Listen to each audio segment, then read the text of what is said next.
అందరికీ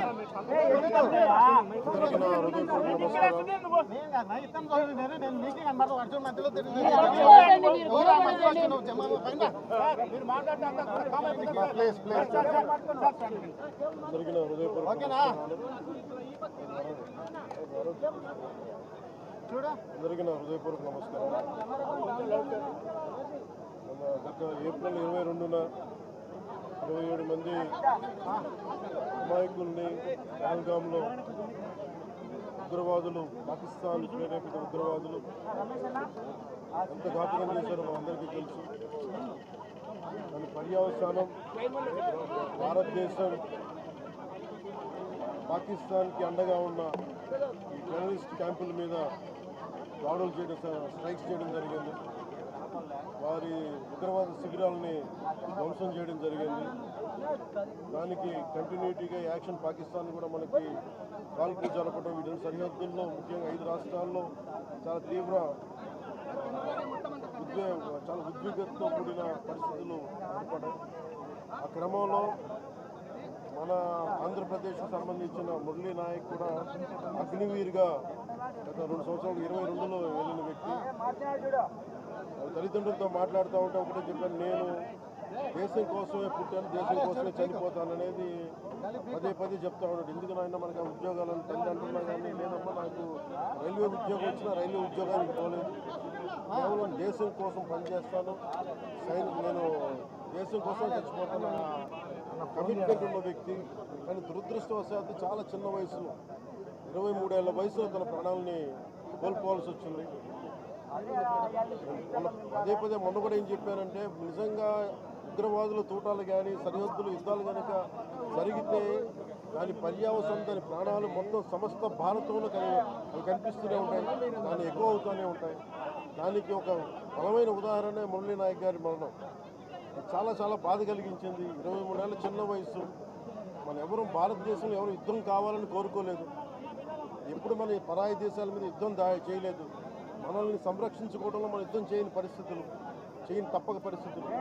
అలాంటి పరిస్థితుల్లో దీనికి మొదటిది కారణం పాకిస్తాన్ జనరల్, ఆర్మీ జనరల్ కూర్చోబెట్టి రెచ్చగొట్టి ఒక వారం ముందు, ఏప్రిల్ 22 ఒక వారం ముందు రెచ్చగొట్టి ఉగ్రవాదుల్ని ప్రేరేపించి అమాయకులైన మనుషుల్ని చంపించేసి దానికి పర్యవసానమే.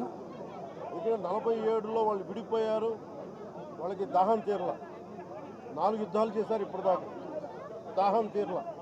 ఇప్పటికీ అమాయకుల్ని పొట్టను పెట్టుకుంటా ఉన్నారు, దాహం తీరల. కానీ ఇంకెక్కడో చోట దీనికి బలమైన ముగింపు పలకాలి.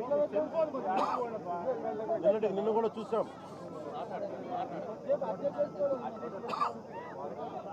నిన్న కూడా చూసాం సీజ్ ఫైర్ అన్న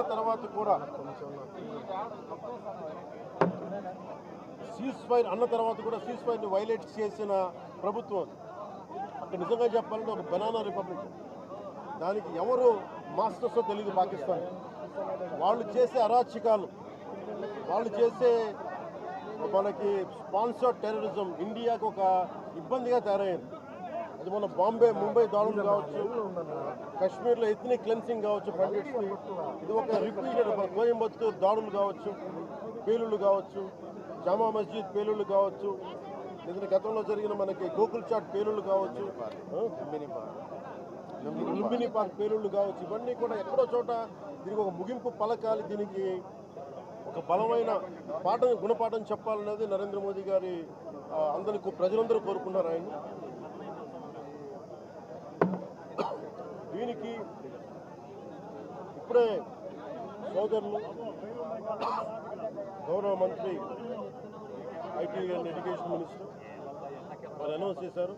గౌరవ ముఖ్యమంత్రి చంద్రబాబు గారి తరఫున, అలాగే నరేంద్ర మోదీ గారి తరఫున ఇక్కడికి మంత్రివర్గం అందరం ఉన్నాం. ఇక్కడ అందరూ కూర్చొని, మేము ముగ్గురు కూర్చొని ఇందాక గౌరవ ముఖ్యమంత్రి గారి సూచనల మేరకు, ఇందాక సోదరులు మన లోకేష్ గారు చెప్పినట్టుగా దాదాపు 50 లక్షలు ఎక్స్గ్రేషియాని ప్రకటిస్తూ ఉన్నాం.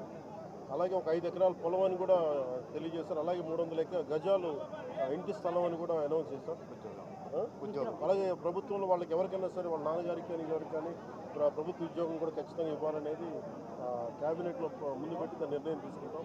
ఇవన్నీ కాకుండా నేను అదనంగా వ్యక్తిగతంగా నేను కూర్చోబెట్టి ట్రస్ట్ ద్వారా ఒక 25 లక్షల రూపాయలు వారి కుటుంబానికి నా వ్యక్తిగతంగా నేను సాయం చేస్తానని తెలియజేసుకుని ఇది ఇలాంటి పరిస్థితులు రాకూడదని కోరుకుంటాం. కానీ దురదృష్టవశాత్తు ఇలాంటివి జరిగినాయి. మనం అందరం ఇలాంటి పరిస్థితుల్లో భారతదేశ ప్రభుత్వానికి, ప్రధానమంత్రి గారికి, అగ్రనాయకత్వానికి, ఆర్మీకి, నేవీకి, ఎయిర్ ఫోర్స్కి, ఎంటైర్ డిఫెన్స్ ఫోర్సెస్కి ఇది మనం అండగా ఉండాల్సిన సమయం. ప్రతి ఒక్కరూ చాలా ఎరుకుతోటి చాలా జాగ్రత్తగా ఉండాలి. ఎవరు వాళ్ళు వేలాది మంది ఈ లష్కర్ ఏ తోయిబా లేదా జైషే మహమ్మద్ తీవ్రవాదులందరూ కూడా వాళ్ళు భారతదేశం మీద రకరకాల దాడులు చేయడానికి ప్రయత్నం చేస్తూ ఉన్నారు. సీజ్ ఫైర్ని దయచేసి మనం ఎవరో నమ్మట్లేదు. సీజ్ ఫైర్ శాంతికి ఒప్పందం కాదు. వాళ్ళు ప్రత్యేక పరిస్థితుల్లో లొంగిపోయి ఇంక మా పాకిస్తాన్ బతకలేదు అని చెప్పి కాళ్ళ బేరానికి వచ్చిన 3 గంటల్లోనే మళ్ళీ సీజ్ ఫైర్ని వైలేట్ చేశారు. సో ఇది అందరూ కూడా గమనించాల్సిన విషయం. అందుకని ఇలాంటి పరిస్థితుల్లో భవిష్యత్తులో ఇలాంటి ఉత్పన్నం కాకుండా ఉండాలని కోరుకుందాం. దాని తగ్గట్టుగా మనందరం దేశానికి, దేశ నాయకులకి, ఆర్మీకి, నేవీకి, ఎయిర్ ఫోర్స్కి, ఎంటైర్ డిఫెన్స్ ఫోర్సెస్కి మనం బలం ఇవ్వాల్సిన సమయం. అందుకని మీ అందరూ సహకారం కోరుకుంటూ సెలవు తీసుకున్నాను. మురళీ నాయక్ పవన్ కళ్యాణ్ గారి వీరాభిమాని. మరి చిన్నప్పటి నుంచి వారిని కలవాలని తహతహలాడుతూ వచ్చారు. అటువంటిది ఇవాళ పవన్ కళ్యాణ్ గారిని ఇక్కడ రప్పించుకున్నారు. దురదృష్టకరమైన విషయం ఏంటంటే చాలా అది నేను ఇక్కడికి రాగానే నాకు చెప్పారు, చూస్తే చాలా బాధ అనిపించింది. అతను ఇష్టపడవచ్చు కానీ దేశానికి మా అందరికంటే కూడా దేశాన్ని ప్రేమించే వ్యక్తి. అలాంటి వ్యక్తిని కోల్పోవడం నిజంగా చాలా మా అందరికీ కూడా, లోకేష్ గారికి కానీ మా మంత్రి గారికి కానీ ప్రతి ఒక్కరికి చాలా చాలా బాధ కలిగిస్తాం. వారి ఆత్మకి శాంతి చేకూరాలని, వారి కుటుంబ సభ్యులకి నా ప్రగాఢ సానుభూతిని తెలియజేయాలని, భగవంతుడు వారికి బలం ఇవ్వాలి. పుత్ర శోకాన్ని ఒకే ఒక్క కొడుకు, ఇంకెవ్వరు లేరు, ఒక్కటే ఒక కొడుకు. ఒక్క కొడుకుని కూడా చిన్న 23 ఏళ్ళు కూడా 25 ఏళ్ళు కూడా లేదు, 23 ఏళ్ళ వయసులో చనిపోయాడు దేశం కోసం.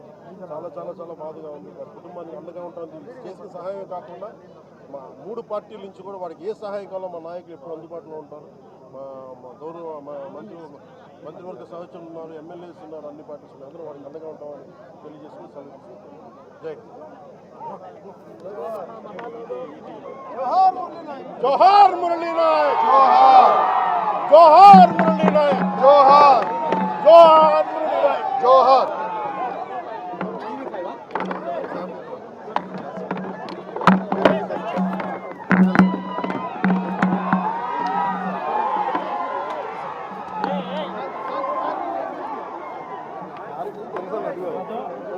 తెలుసు